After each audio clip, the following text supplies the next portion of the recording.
Dewan Banjarmasin menilai pelayanan di IGD RSUD Sultan Suryansyah Banjarmasin pelayanannya sudah sangat maksimal.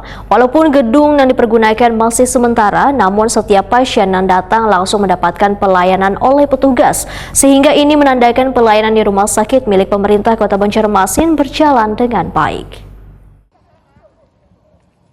Dewan Banjarmasin menilai pelayanan di IGD Rumah Sakit Umum Daerah Sultan Suryansyah Banjarmasin pelayanannya sudah sangat maksimal. Walaupun gedung yang dipergunakan masih sementara, namun setiap pasien yang datang langsung mendapatkan pelayanan oleh petugas. Ini menandakan pelayanan di rumah sakit milik pemerintah Kota Banjarmasin berjalan dengan baik. Demikian diperdakan Ketua Komisi 4 DPRD Banjarmasin Nelly Listriani, Wetakuni Prima TV di sela-sela kunjungan lapangan jelang Kamarian Sabtu 4 Januari 2025.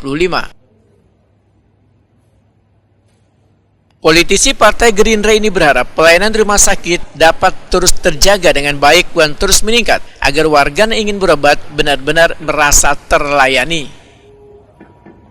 Kami berkunjung ke IGD untuk melihat secara langsung bagaimana pelayanan dari pasien datang sampai terjadinya tindakan. Untuk pasien itu sendiri, kami sempat menyapa dari pasien yang sedang dirawat. Alhamdulillah saat kami berkunjung memang sudah ada penanganan untuk pasien yang datang. Direktur Rumah Sakit Umum Daerah Sultan Suryansyah Banjarmasin Muhammad Saukani medahkan ruang pelayanan IGD yang dilakukan rehabilitasi masih dalam tahap pembersihan sebelum dioperasionalkan. Karena IGD yang digunakan ini adalah lobi gedung utama yang fungsinya akan dikembalikan nang kaya semula.